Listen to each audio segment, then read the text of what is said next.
Welcome to Review Time with Tim. In today's review, I am going to be reviewing how to prepare yourself for the next garlic planting season for all of you garlic lovers out there, or someone who is looking at getting into planting garlic so that way they can have and grow their own right at home. Super simple, super easy, right here on Review Time with Tim. So when you're looking at the garlic plant itself, let me see if I can get it. This one's right. It's all dried out.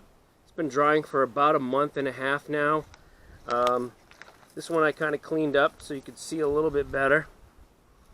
Okay, this is tiny because what I did was I ended up planting all my garlic from what I like to call like the little garlic seeds here.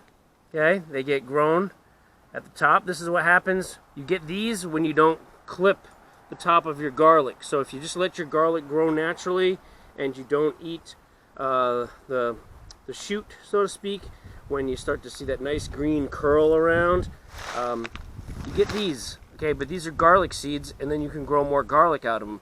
Now, granted, these do not produce very big garlic bulbs that you might be used to from like the grocery store or your local co-op or even your farmer's market. You end up getting garlic bulbs like these little tiny guys right here. So you get these, all right? But what I'm going to do is I'm going to replant these in November. So next month I will replant these. So then the hope is that next year all these tiny ones will become really, really big. And then I'll have the bigger garlic. Because I don't even really have, out of all of these, I mean, this one's not too bad right here. This one's probably will go to inside the house and then be used as when I cook. But a lot of these are just going to go for replanting, so that way next year I get a bigger and better harvest. All my garlic that I planted that was of good size this year really did not take very well. Could have been we didn't have a lot of rain this summer. Could have been also the fact that the soil needs to be enriched a little bit better. Could have been many different factors, but I did not get the garlic bulbs that I'm normally used to getting. But then again, I do have an abundance of garlic to plant for next year, so hopefully I'll have a very good yield next year.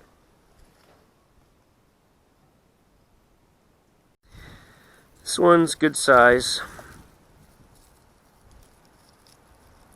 Crack it open.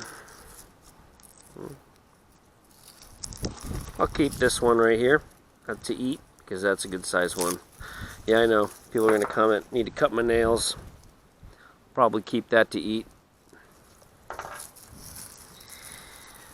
This one's a good keeper to eat. It's a decent sized clove right there. And this one here is a little on the skinnier side, a little smaller. I'll put that one in the to plant pile.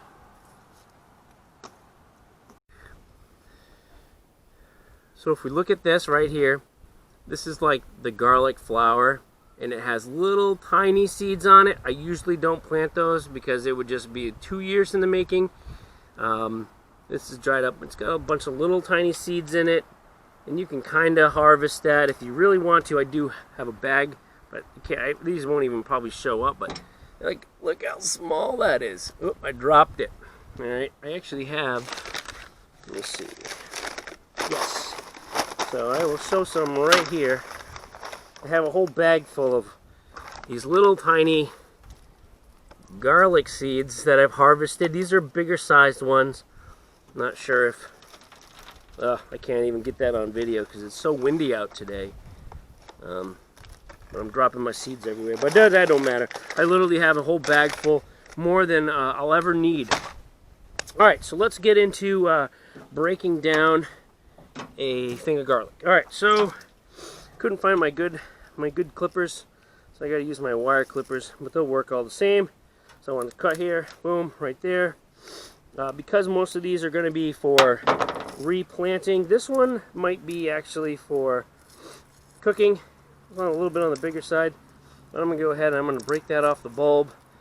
And see, look at this. That's a nice little garlic clove. It's kind of on the small side, but because I don't have very much garlic left from even last year, what I end up doing with that garlic is I end up peeling it all. I end up peeling all this garlic that I get, and I end up putting it in mason jars, and I put it inside the freezer, and it lasts forever, so you never have to worry about it sprouting. That was something I actually had found on the internet. Peel your garlic, put it in a jar, put it in the freezer, and it'll actually preserve that garlic. So these I will, because they're big enough and they look nice, I will put these in a jar.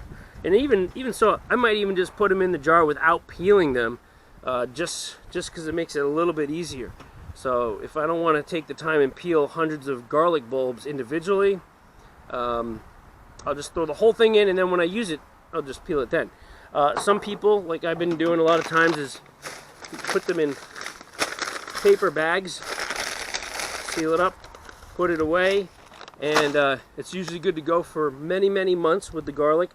I do find that once the springtime starts to hit naturally outside, you'll start to see those little green shoots starting to poke out the garlic, and that's when I'm like, oh, all right, got to either put them in the freezer to stop that process or eat them right away, or else, because then after that, the flavor and the taste start to go away.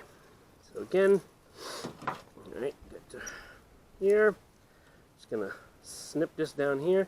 And you might ask, well, what do I do with all these? I just put these right in my compost bin, and then they just add to the soil for later on. This is another good one here. I'll end up having to go through these probably individually to see which ones I want to plant. And this one, the skin's already coming off of it. That one's going to go straight into a jar. It's kind of bright out here today. It's a little on the windy side, but it smells good. It's well dried. Now, like, see, here we go. Here's a good example. Here's one. It's real dirty looking, kind of gross. You know, it's a good size one though. It's not super pretty. It's got some brown spots on it. This is something that I will just replant in the ground. So I got my little keep pile. Now, I got some of these. Now, like I was saying, if you choose to let your garlic grow naturally and you don't trim off the scapes, okay, and you can eat those scapes, but I particularly don't like them, so I don't eat them, and I just let my garlic grow naturally. If you choose to let it grow naturally, you will end up with these things, the little like bigger seeds. These are great for planting for next year, okay, and they're super easy to harvest. I just roll it in my thumb. That one's gross. Roll it in my thumb, collect the little seed knot, and then you have these little seeds right here. Those are great for planting. They don't produce big garlic bulbs. These I planted so many of these last year, and this is what I got right here. This is what you get from those. So if you want big, you're not going to get this. This and this don't equal big. They equal small. All right, and then I'll just plant them in the ground in November. That's when my area is recommended to plant these things in the ground. Wherever you may live, you may want to check to see when your time is to plant these, because every time zone and location here in North America, USA, is different. So your planting season in Georgia is going to be different from your planting season in Michigan or wherever you may be from.